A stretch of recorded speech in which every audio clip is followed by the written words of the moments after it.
কিছুই হয়ে যাক না কেন দুনিয়া ছেড়ে চলে যাওয়া এটা কখনো কোনো সমাধান হতে পারে না। আসসালামু আলাইকুম বন্ধুরা, সবাই কেমন আছেন? দোয়া করি যে যেখানে আছেন সবাই ভালো থাকেন। কোন বিষয় নিয়ে কথা বলবো অবশ্যই বুঝতে পারছেন। আসলে 2 দিন ধরে হচ্ছে যে আপুটার জন্য অনেক খারাপ লাগতেছে। টিকটক তারপর হচ্ছে ফেসবুক ইউটিউবে ঢোকা যাচ্ছে না। সবাই জানি আমরা যে আসলে কি একটা ঘটনা ঘটে গেছে। এই কাজটা কিন্তু আপুটা অনেক বোকার মতো একটা কাজ করছে। এই কাজটা তার কখনোই করাটা ঠিক হয় না, যেহেতু তার একটা বাচ্চা আছে। আসলে কি যে সে অনেক বোকামি করছে, অনেক ভুল করছে। সে এর কাজটা করাই ঠিক হয় নাই। তার হচ্ছে যে দেখা যাচ্ছে যে তার সাথে হচ্ছিল না, ঠিক আছে। সে আর ভাইয়াটার কথা কি বলবো, তার কথা আর আসলে আমার কিছু বলার নাই।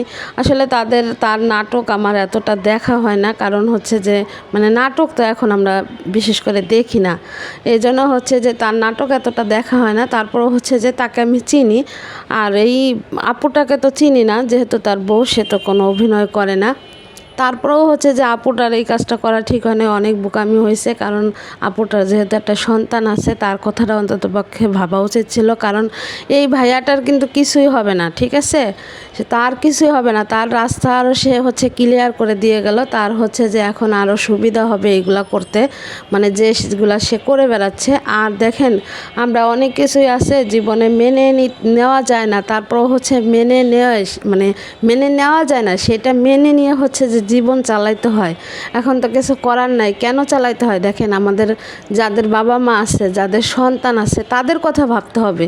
পৃথিবী আপনার উল্টে যাক, শুধু এরা হচ্ছে আপনার কষ্ট পাবে। আপনার কিছু হইলে, আপনি আজকে মারা যান, এই যে আপুটা মারা গেছে, আপুটার কে সাফার করবে? তার বাবা মা আর তার সন্তান। তাছাড়া আর কেউ ভাববে না, কেউ কষ্ট পাবে না। আর তার জন্য, ভাইয়াটার জন্য তো অনেক সুবিধা হয়েছে। যাই হোক, আর কিছুই বলতে চাই না। আপুটার জন্য অনেক অনেক দোয়া করি, সে যেখানে থাকুক ভালো থাকুক। আর বাচ্চাটার জন্য অনেক খারাপ লাগতেছে, বাচ্চাটা এতিম হয়ে গেল। এই কাজটা আপুটার করা ঠিক হয় নাই।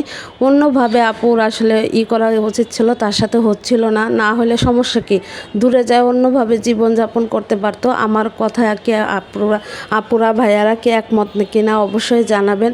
আসলে আমার রোজা থেকে অনেক খারাপ লাগতেছে। তারপর হচ্ছে দেখলাম সবাই ভিডিও বানাইছে, আমারও একটা বানানোর ইচ্ছা ছিল, এজন্য হচ্ছে ভিডিওটা বানাইলাম। আপুটার জন্য অনেক খারাপ লাগতেছে, বাচ্চার জন্য অনেক খারাপ লাগতেছে। আর এরকম কাজ কখনোই কেউ করবেন না। দেখেন, নিজে ঘুরে দাঁড়ান, ঠিক আছে। নিজের মতে নিজে বাঁচেন। যদি আপনার একজনের সাথে না হয়, তার থেকে দূরে যায় তারপর হচ্ছে জীবনযাপন করেন।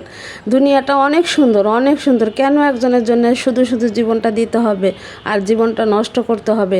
আর এই যে বাচ্চাটাকে আপনি এতিম করে চলে গেলেন, এটা কেমন? এটা কিন্তু ঠিক হয় নাই। এরকম কাজ কোনো ভাইয়া আপুরা কখনোই করবেন না।